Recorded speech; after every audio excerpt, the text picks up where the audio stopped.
Thank you all for inviting me. I'm very happy to be here. I'm always happy to come out here. I mean, this is always a great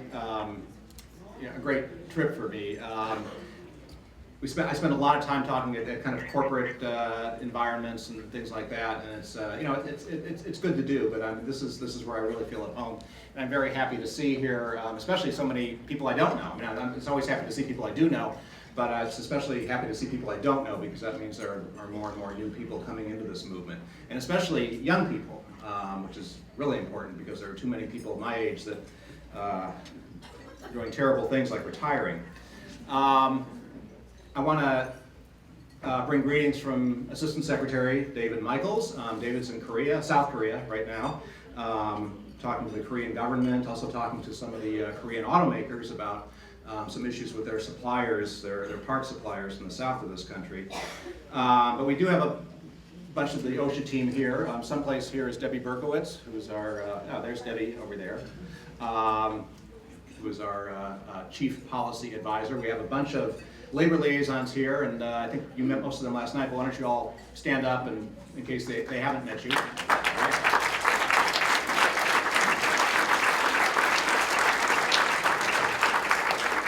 I think I haven't even met a few of them, so but it's good to get them together. We unfortunately don't quite have the budget to get them all together in the same place too often, but we do try to get them together at this event every year, because I think they'll learn a lot from this, and hopefully you all will be able to work together in the future and use each other. I made a reference before to how young everybody is and how old we are.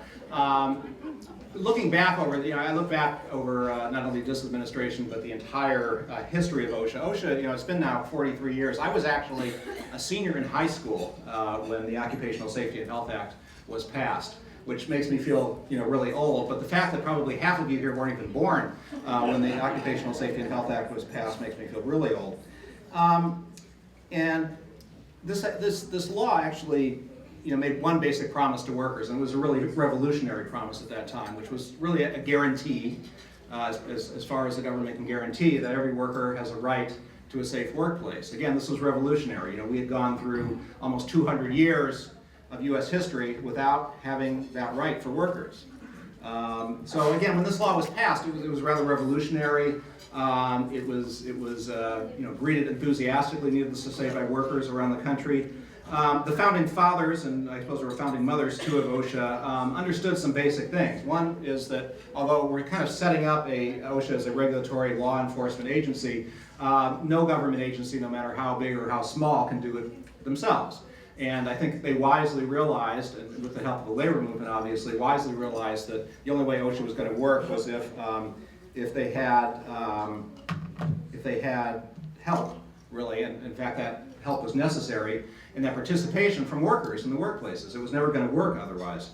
And so what they did in the law, they gave workers some very fundamental rights. The right to participate in the health and safety process, which means filing complaints, requesting inspections, walking around with OSHA inspectors and inspections, participating in employer contests, getting basic information, health and safety information on what they're being exposed to, and participating in the health and safety process without retaliation. Now, over the last 43 years, the world has changed quite a bit.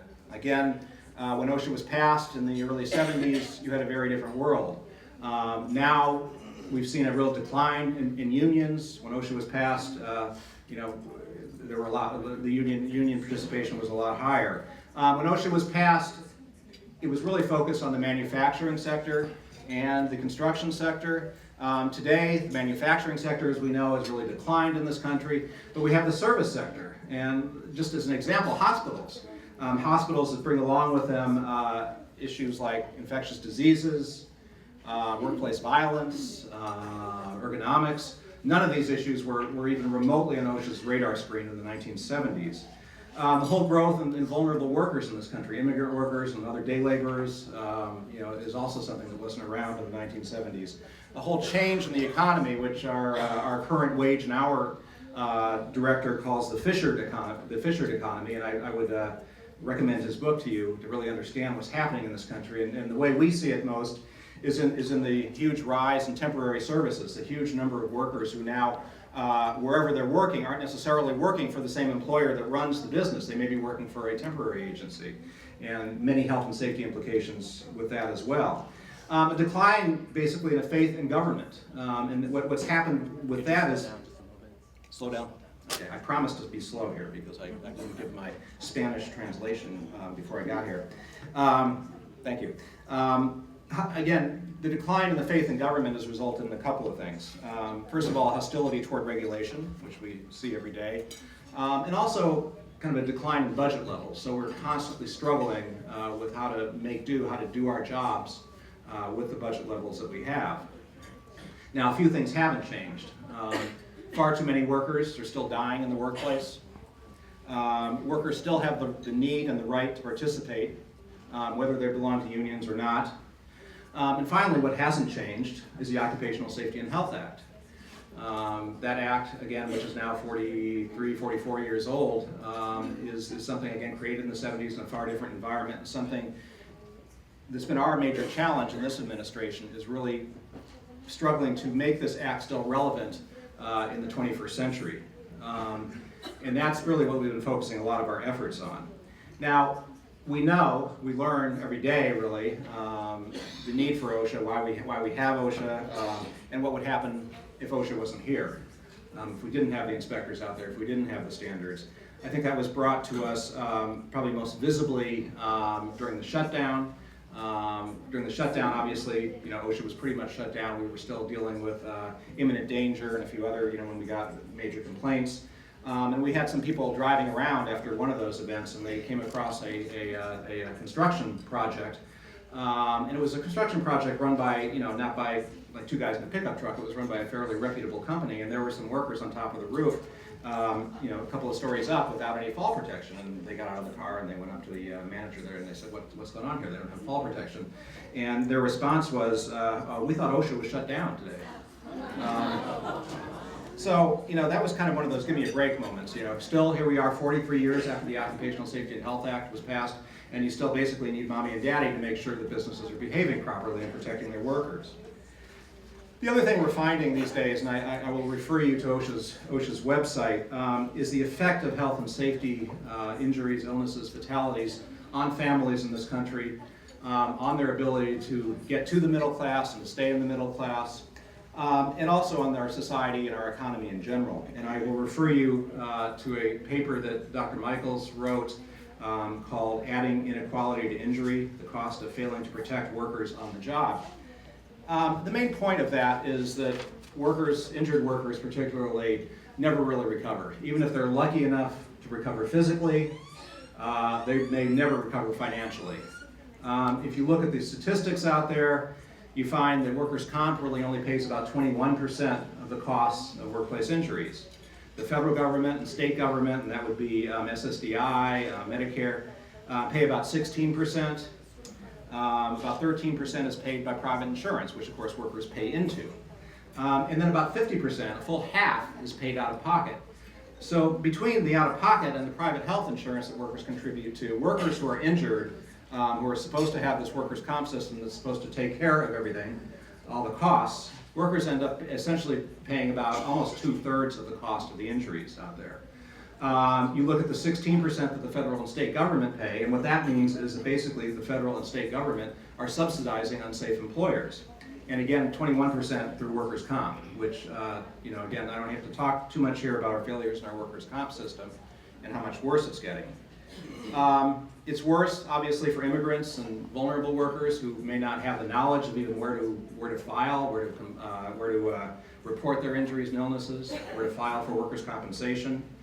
And what this means, basically, if companies aren't paying the costs, and what that does is it really reduces their incentive to really clean up the workplace. I mean, supposedly, in theory, if you have a dangerous workplace, you're going to be paying more in workers' comp, and that's supposed to provide some incentive to making your workplace safe, some financial incentive. But obviously, if companies are only paying about 21% of the cost of those injuries, then that incentive is diluted. So we're trying to deal with that. We're trying to deal with the whole, again, the whole impact of health and safety on society, as well as obviously the impact of health and safety on workers themselves, and dealing with our new economy. In terms of dealing with the new economy, one thing we've been really focusing on is the whole temporary worker issue. It started coming to our attention really more or less in an anecdotal basis. We started noticing more and more workers that were killed on their first day on the job. And they tended to be temporary workers. And I think they're showing the film here about the temporary worker problem in this country, and the story of Day Davis, who was killed on his first day of job, his first day of his first job he ever had, after texting a selfie of himself in his new vest to his girlfriend because he was so proud to have a job. We started finding more and more of these tragic cases, and it makes sense to a certain extent because we've known for decades, if not centuries, that it's most dangerous when workers are first starting a new job. Well, if you're a temporary worker, you're starting a new job. You could be starting a new job every week, every month, multiple times every year. So it makes sense that these are going to be the most dangerous jobs, which is why, again, the law requires that no matter whether you're on your first day on the job, whether you're a temporary worker or a permanent employee, you still have the same right to a safe workplace. You still have the same right to get the personal protective equipment. You still have the same right to be trained. You still have the same right to work in a safe environment with safe machinery. We have initiated a temporary worker initiative where we are really sending the word out, both through compliance assistance, through our website, through a number of fact sheets. We're working with the American Staffing Association. We have a very good relationship with them. They don't really want their brand to be tainted any more than it already is. But we're also coming in from the enforcement perspective, and we're sending out the message loud and clear to both temporary agencies as well as the host employers where the workers are actually working, that we do consider them joint employers. And depending on the circumstances, we will cite not only the host employer where the worker is working, as well as the temporary agency. Temporary agencies do have responsibilities. They have a responsibility to understand what kind of hazardous situation, what kind of work environment they may be sending their employees into. They may have a responsibility for actually doing some training. It'll depend on the specific situation, but again, we've been sending the message out loud and clear that just because you're a staffing agency, that is not a safe harbor if somebody gets hurt or we find that somebody is working in unsafe conditions.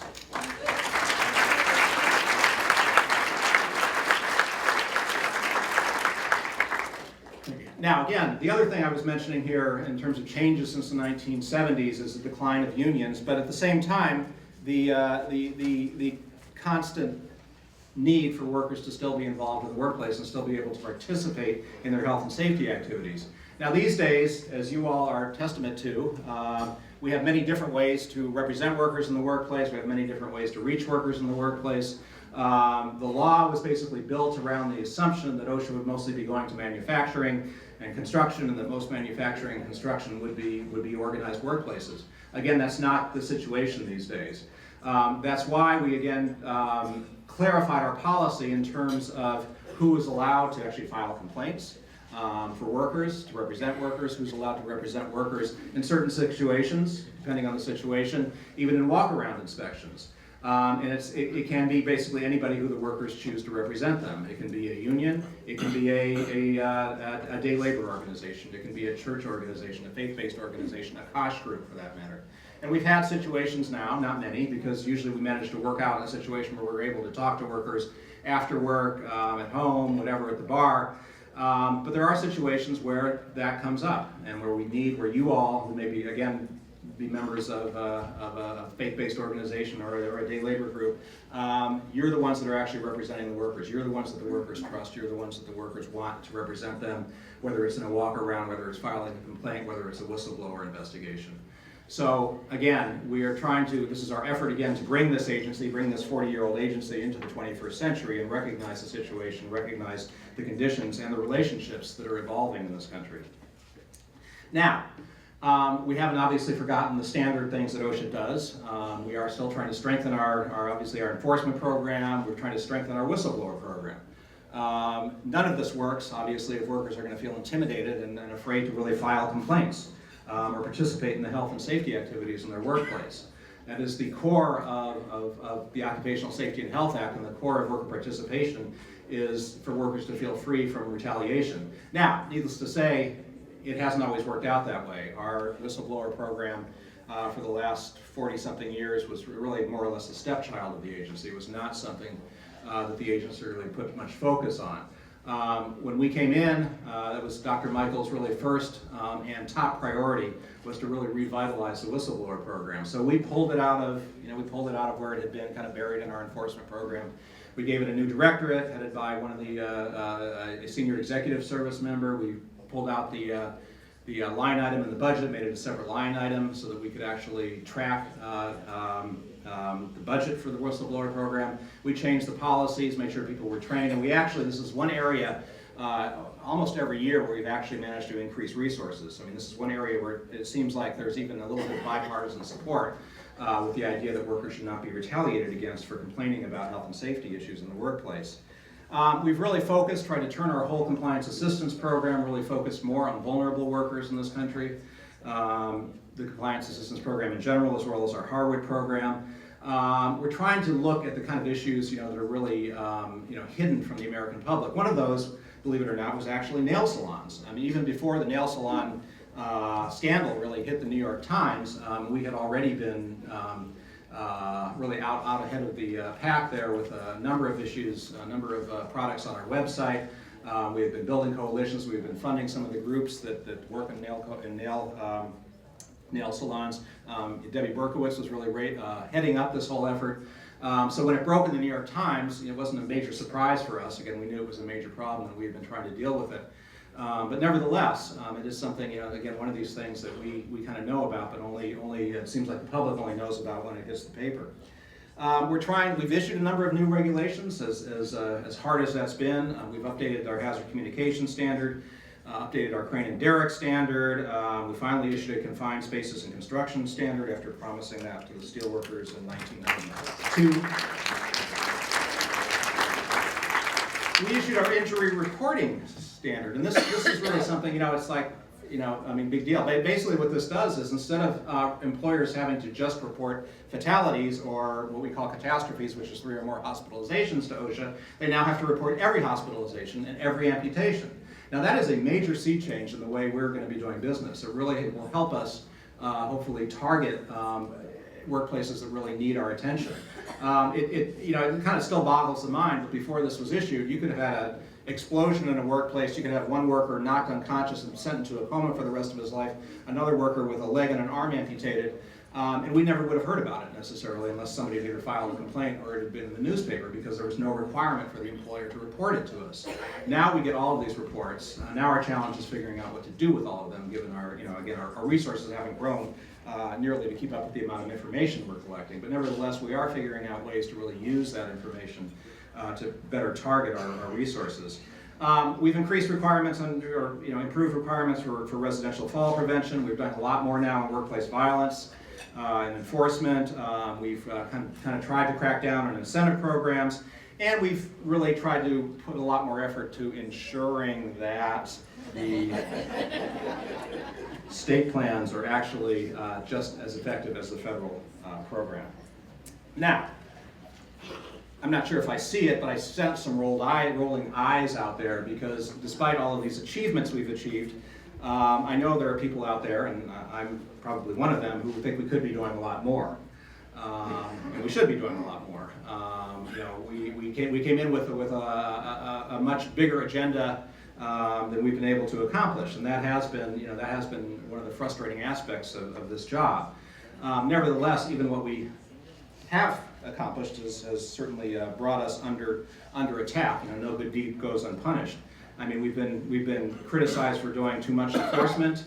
We've been criticized for doing too little enforcement. We've been criticized for regulatory activity, and we've been criticized for sub-regulatory activity. We've been criticized for an alleged war on family farms, a war on non-union businesses. We've been criticized because our fines are too low. I've been one of those. And criticized because our fines are too high. We've been criticized for helping unions organize. We've been criticized for targeting Tea Party activists. We've been criticized for criticizing our own out-of-date standards, as if we're not allowed to do that, or it's not obvious to everyone. We've been criticized, for not closing whistleblower cases fast enough, and we've been criticized for closing whistleblower cases too fast. We've been criticized for even issuing press releases critical of employers who may have killed workers or caused major, unsafe conditions, as if we just invented the press release.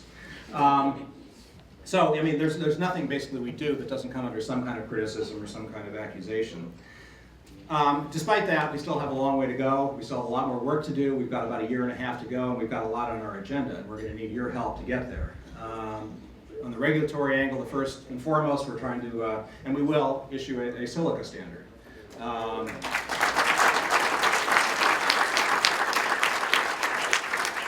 That also will not go without opposition, without criticism, even though, I mean, this is a 40-year-old standard. It's very clear that even at the current levels, it causes excess silicosis, lung cancer, renal disease, and it will save, up to 700 lives a year once we actually issue it. And it's not, we kind of hear the same things. This is going to, it'll kill the construction industry, it'll kill the, this industry, that industry, it'll cause the sky to fall. But basically all we're asking employers to do are what a lot of employers are already doing right now, which is basically wet it down or vacuum it up. It's not that difficult, and there's plenty of employers around the country that are doing that. They're doing great jobs on it, and we, again, intend to get that thing out. We'll need your help on it. I mean, there will be a lot of opposition to this. We may see riders, we may see other opposition, but you all are the ones that, again, that are in contact with workers who are exposed to silica, and you're probably also working with companies who are successful at controlling silica. As an outcome of the terrible tragedy at West, we're also trying to update our process safety management standard. We hope to start SABRIFA on that within the next few weeks. We're changing a number of our enforcement policies with PSM as we move forward on that. We're working on a record-keeping modernization standard that will, that will bring more data into OSHA, help us with our targeting, and also it'll publicize more of that data for the public to see, again, where the safe companies are and where the unsafe companies are. We're working on finishing our walking and working surfaces standard for general industry. And we are going to continue to work on both infectious diseases and hope to move forward as well in the last 1.5 years on combustible dust. So there's a lot of work to do still. Don't applaud yet. We actually have to get some of that done. One thing we need in order to get all that finished, of course, is the political environment. We need political space to do that, and this is kind of an interesting thing, and this is where you come in. There are a number of things that create political space, and that's so that we can actually move forward. When I'm talking about political space, I'm not saying political in the sense that kind of this dirty politics thing. We live in a very controversial environment, and that's no news to you all. So when we make our decisions about how to move forward, that's really the easy part, and we spend all our days making decisions, and they're difficult decisions to make about how to improve conditions for workers, but in another sense they're not that difficult. I always like to quote Roy Disney. I don't really even know who Roy Disney is, except that I think he was Walt Disney's brother. But he basically said it's not hard to make decisions when you know what your values are. Now, I, Debbie, David, we've all come out of years and years and really decades of working with workers. So we kind of know when we get in there and we have to make a decision what's best for workers. But that's not the only decision we have to make. We also have to decide what the politics of a decision are. And that's the more difficult part. We want to push forward as much as we can. A lot of times, if we're doing well, we're taking 2 steps forward and 1 step back. In terms of getting things, through our department, through the White House, making sure that there isn't a huge backlash. So 2 steps forward and 1 step back is pretty good. At least you end up 1 step ahead. A lot of times we can't even get to that much. What we don't want to do is be in a situation where we're going ahead 1 step forward and 2 steps back, because then where are we? We're like 1 step back. So those are the kind of political calculations we always have to make. And the more we have political space to move, the better off we are. So what creates political space? Well, for better or worse, major catastrophes do. I mean, the West explosion was a terrible tragedy. 15 people killed, half a city destroyed. But it has really created some political space for us to do what we knew was needed for many, many years, which is really update our process safety management standard. But you also can. We don't have to wait on. We don't have to wait on catastrophes to do that. And we saw this New York Times series on nail salons, which has actually opened up some political space for us and other agencies to move forward on nail salons. We've seen this in a number of cases where enterprising reporters will do some hard-hitting series either on TV or in the media, or maybe there's movies like this one on temporary workers, which will create that kind of political space. We can use that political space. We have a hard time creating it. That's where you come in. I mean, these are the kind of campaigns that you need to organize to help us move forward. And to the extent we can move forward, we can also help you and give you more room to work in the workplaces where you're actually working and helping workers. So this whole idea of working together, again, creating the political space to move forward is something that I think everybody needs to focus on. And focus on it not just in the workplace level, which is very important where most of you are, but also look at the whole national level, because it really depends on how, that really determines how fast we're going to move forward on standards, it determines what our budget is going to look like, it determines the general atmosphere that we're going to be operating in. You, in addition to working in your workplaces and actually helping workers improve the conditions in your work, you have important policy roles that you can play in this country as well, because you are basically the experts. You can come to Washington, you can go anywhere you want, and you are the experts. You know how any kind of policy, any kind of law, even any budget really affects workers in the workplace. And we need that. We need that in Washington. We need that expertise wherever we're going. So I want to close here by thanking you for all the work that you do, all the work that you do as activists. I know we have some family members here of workers who have been killed in the workplace. I want to thank you for really letting the media know, letting the politicians know what the personal cost of losing someone in the workplace is, what the personal cost of even having serious injuries is to your families. You're the ones, I think, that reporters and Congress really listen to. You're the ones that really need to bring that message. I want to thank all the rest of you here, the organizers here, for doing the kind of important organizing that you're doing, that again creates that political space to help this whole country move forward. I want to thank you all, again, for enabling workers in this country to really stand up and say no to unsafe working conditions, to stand up and say no to intimidation, to exposing workers to unsafe conditions, no to fall hazards, no to chemical exposures, no to workplace violence. These are things that this country could not do without. You are the people that workers in this country cannot do without. And finally, I want to thank you for never letting the media forget, never letting the politicians forget that none of the fatalities that we're seeing in the workplace, none of the injuries that we're seeing in the workplace are just accidents. They're not just one of those things, they're not just God's will or careless workers or bad luck. They're actually predictable and preventable incidents that could be stopped but don't have to happen. You are the ones that can tell the politicians, you're the ones that can tell the media how those happen and how we can prevent them. So we need to carry this message, we need to carry this mission to the workplaces in this country, we need to carry it to Congress in this country, we need to carry it to union halls, to churches, to corporate headquarters, to the Department of Labor, and finally to the White House and everywhere else. That message is that every worker in this country deserves the same workplace, and we have to stop these tragedies from ever happening again. So thank you again. COSH network on issues surrounding safety and health for temp workers, especially in the recycling industry and recycling sorting. And so would love to hear more about kind of how you, what metrics you use right now to target particularly high-risk industries and groups of workers, and what can be done to sort of better identify groups such as temp workers at recycling sort facilities to improve levels of targeted enforcement to ensure these workers' safety. Well, let me mechanisms to target dangerous workplaces, either using basic injury and illness statistics, which have its pros and cons, or national or local emphasis programs, which are somewhat effective in doing that. Obviously, the best way to get to a dangerous workplace is to have a complaint filed. Easier said than done. But I was looking at I was kind of looking at some numbers the other day. I was talking to David Weil, who's our head of Wage and Hour, and who wrote The Fissured Economy, and talking about the fact that there are between 3 and 4 million serious injuries in this country every year, and most of which obviously, if not all, come from unsafe conditions, and there are about, again, 4,500 fatalities plus all of the fatalities that happen from occupational disease, and yet we do 40,000 inspections every year, and less than half of those are actually the result of complaints. So you have roughly, this ballpark, less than 20,000 complaints every year from workers, compared to between 3 and 4 million actual serious injuries there.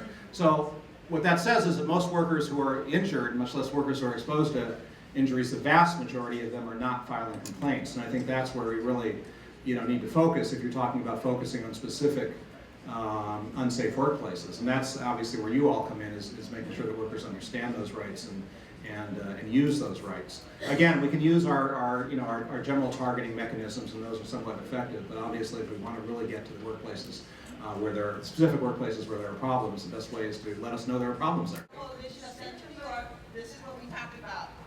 Can we do anything about raising the fines? Will you use the mic?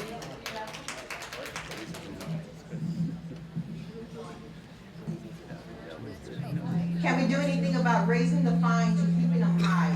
And of course, criminal prosecution for these willful deaths. Anything about fines?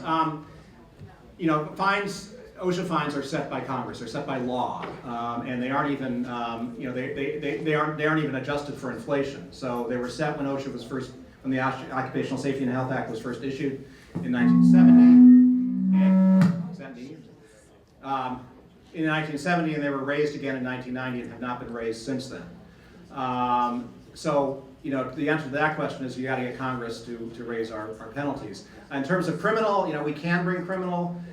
It's difficult to bring a criminal case under the Occupational Safety and Health Act. There has to be a fatality. It has to be linked to a willful citation, and then it's only a misdemeanor, which is not often enough to get the Justice Department to really take on the case for a misdemeanor. Nevertheless, there are many fatalities that happen that also involve some kind of environmental crimes, and those carry a lot more penalties and a lot more incentive for prosecutors to follow up on them. And again, local prosecutors, state prosecutors, local prosecutors are often much more willing to take up health and safety cases as homicides. We've seen more and more cases of that. We're perfectly willing to help out with that kind of thing too, and drive those cases. We've been working with local prosecutors as well as the Justice Department all over the country to really try to bring more criminal cases. When they get fined, they get reduced in a death. That's what it's hard to go back to the family member when they were supposed to be charged a certain amount, and then we have to come back and say, you know what, they're only going to get charged a smaller portion of what the fine was in the beginning. Yeah. It's hard to do that. I mean, we have managed to double the size of our average penalty or for a serious violation since we've come in, but that's doubling the average from $1,000 to $2,000. So that's not a whole lot there. And you're right, sometimes fatalities get reduced. Unfortunately, the law says we have to cite according to violations of standards. It has nothing, really nothing to do with it. Under the law, whether a person gets killed or not, whether multiple people get killed, we still have to go after the actual standards, and we have to have enough evidence, obviously, to support a willful, if that's the case, or a repeat. And I mean, all I can say, kind of in a nutshell, is although we press and we press and we press to make sure that we try to issue fines appropriate to the situation, sometimes the legal backing just isn't there to really sustain something, and then it gets lost in court. Which we also don't like to see, because we don't like to see bad precedents set. We don't like to see even what we are able to issue overturned in court. It's a constant battle. All I can say, it's one of our great frustrations that we can't issue higher penalties, especially in fatality cases. I mean, keep pushing us, because we are trying to focus on that. But we're doing everything we can. But I certainly fully understand the frustration there. We feel it as well. Thank you. George Wolf, the United Steelworkers. Just like to reiterate or comment on something you said about the Whistleblower Act. It's really important. It doesn't really make a difference if you work for a large corporation or a small one. The worker has to feel confident that there's going to be protections there for him if he does make a claim or brings up a violation. And I know we've been to some of our conferences over the last few years where that Whistleblower Act was held up and said, here's your protection. It's not quick enough. We got people that are out on the street, and we're working with our liaison. The people need to see that protection's there, okay? Because we're talking about people's lives, and they're less likely to stand up and point out violations if they don't feel that protection's there. Yeah, you're absolutely right. It's crucial. It's one of the core parts of the Occupational Safety and Health Act, and we don't close cases fast enough. I mean, it takes us a long time to close cases. We've gotten a lot better. We're also trying to do more outreach. We can now file a complaint online. We're trying to do more outreach, make sure that people are aware of their rights. Fortunately, that's brought in, that's almost doubled the number of cases that have come in. And we already had a large backlog. Even despite that doubling, we've managed to reduce the backlog, but and reduce the time it takes in most cases to deal with cases. But it still takes way too long, and we still have too many cases considering the resources we have to deal with them. And they're always, almost always difficult cases to deal with. So we don't want to churn through them too fast and not do a good quality case.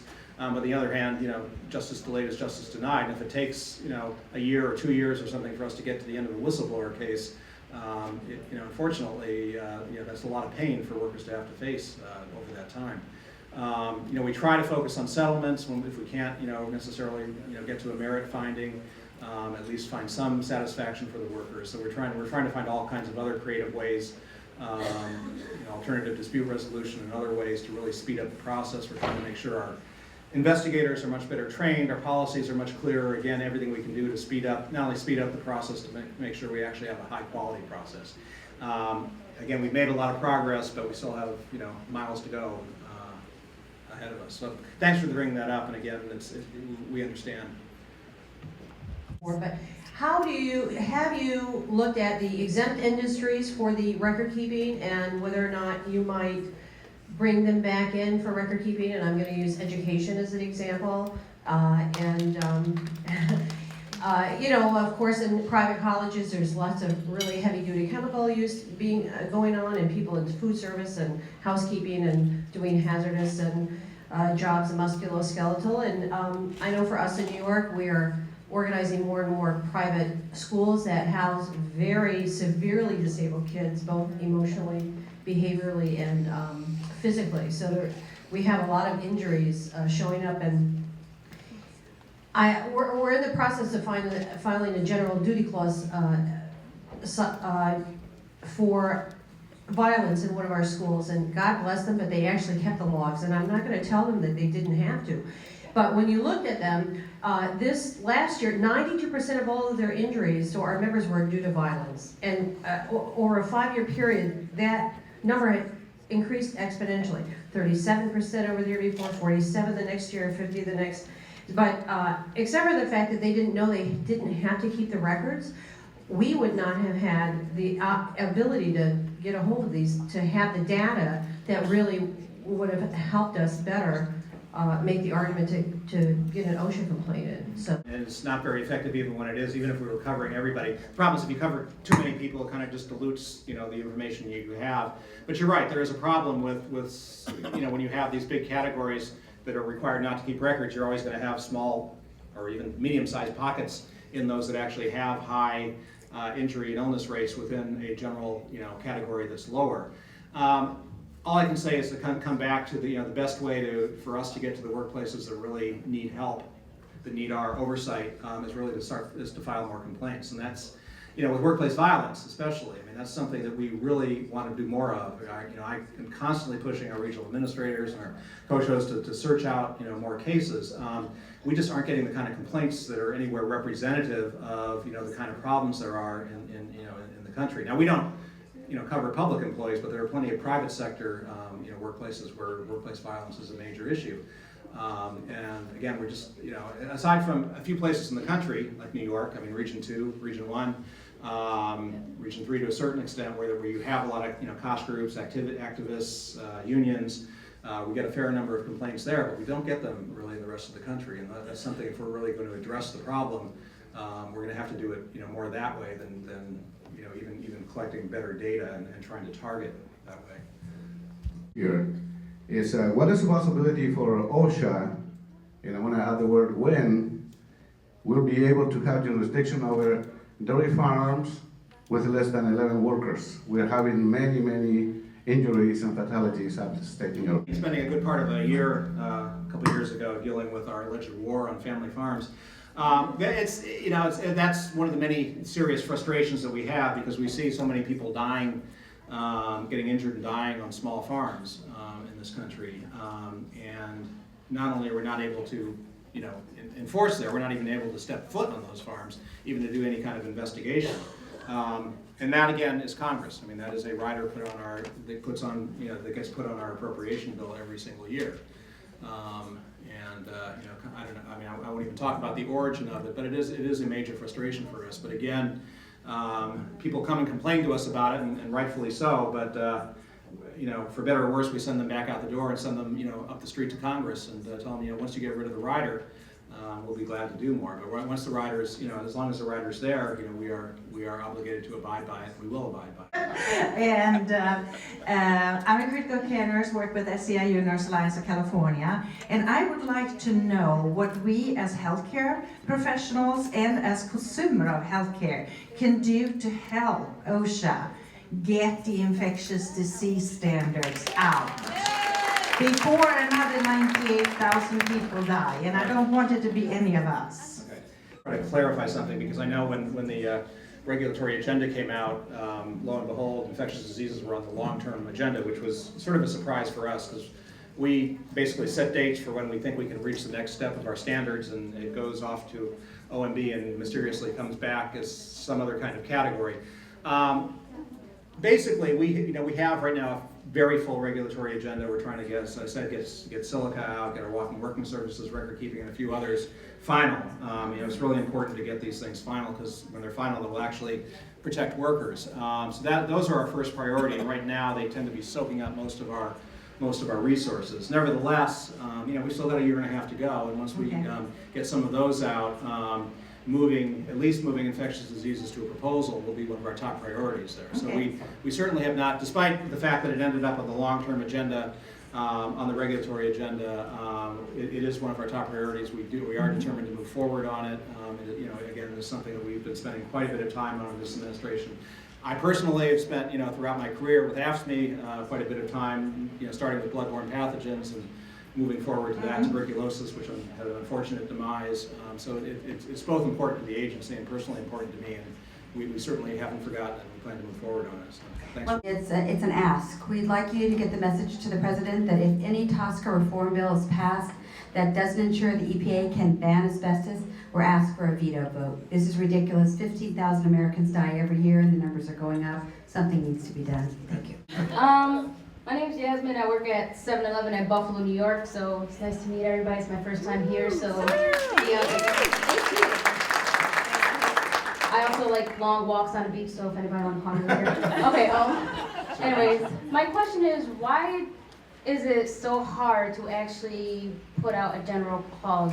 There are like 4 things we have to show. We have to show that, you know, there's a potential hazard there. They have to show that it actually can cause serious problems. We have to show that it's a recognized hazard, so it has to be something that either the employer knows is there, or that the industry, you know, there's enough industry recognition of it. I mean, even if the employer says, I never knew, you know, that somebody could be killed by workplace violence in a mental health institution, obviously there's plenty of literature showing that can happen. And finally, there has to be reasonable means of abatement. In other words, there has to be something out there that can be done about it, that other employers are doing about it. So we have all those 4 things that we have to satisfy in order to get a general duty clause citation.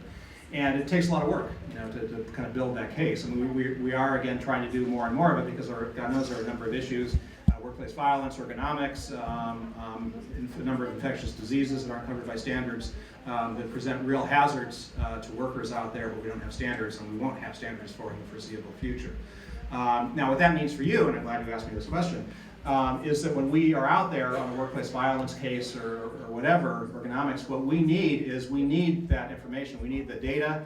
We need to be able to talk to workers that have been injured. We need to make sure that they, you know, if it hasn't been reported, that we get to talk to them anyway, because we actually really need that data to see how many workers are being hurt. We need the recognition issue. I mean, if we can show, for example, that there are union meetings, there are memos going to the employer saying this is a problem, all these people have been hurt, do something about it, that satisfies the recognition. Feasible means of abatement. I mean, a lot of times you all have good ideas for how things can be fixed. We have pretty good ideas for how things can be fixed too. But it really helps a lot. And I know I've worked with a lot of you, for example, recently on workplace violence cases, and trying to get that kind of information and data that really helps us press that case. So it is hard. It's certainly doable. We need your help, and we want to do more. Steve Zeltzer with Injured Workers National Network.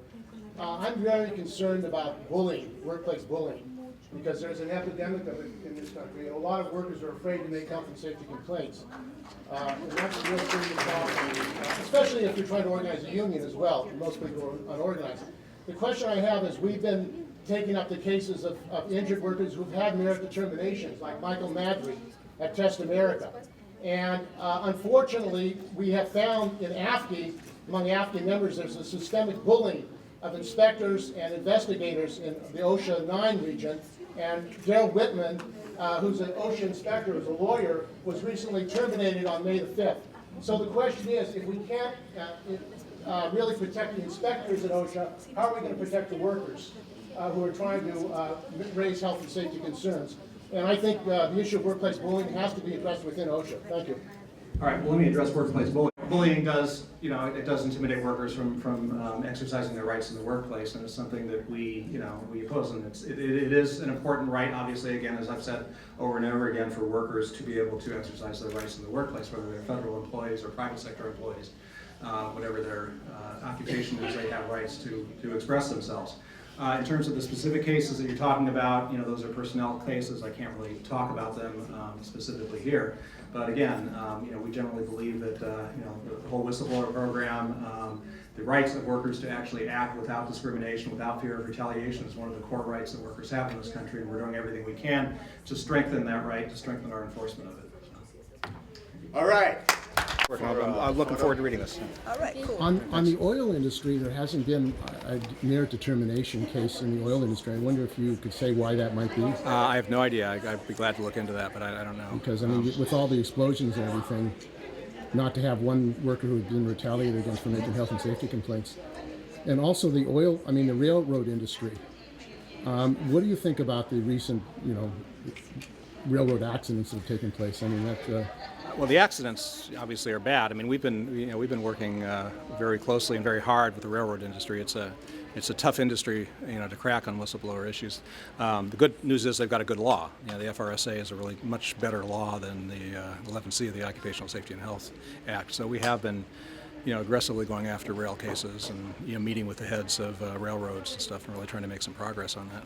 In Europe and Japan, there doesn't seem to be that many major explosions, railroad accidents, explosions. Is that because they have stricter regulation in Japan? I don't know. All I know about Europe and Japan is they invest a lot more money in their railroads than we do. Otherwise, I'm not sure about the labor laws in those countries. They have many of the same companies, yet they don't have a similar number of explosions and wrecks. And yeah, well, again, I think they invest a lot more in modernizing their systems than we do. And there's a campaign against workplace bullying nationally, and laws are trying to be introduced in Massachusetts and others. Where do you think that effect would have on the American worker as far as bullying in the workplace, and also a fear that workers have that if they can make a complaint about health and safety, they are going to be fired? Yeah, well, one would hope. I mean, workplace bullying is tied into worker intimidation, so one would hope if, we make progress in workplace bullying, that'll also improve the retaliation situation. How many retaliation cases are there of workers who've been fired because of making health and safety complaints? I don't have the numbers in my back pocket here, but I know about 60% of our whistleblower cases are 11C cases. So, it's a vast majority. Do you have an approximate number? I honestly can't remember. It's on our website. I just don't have the numbers on hand right now.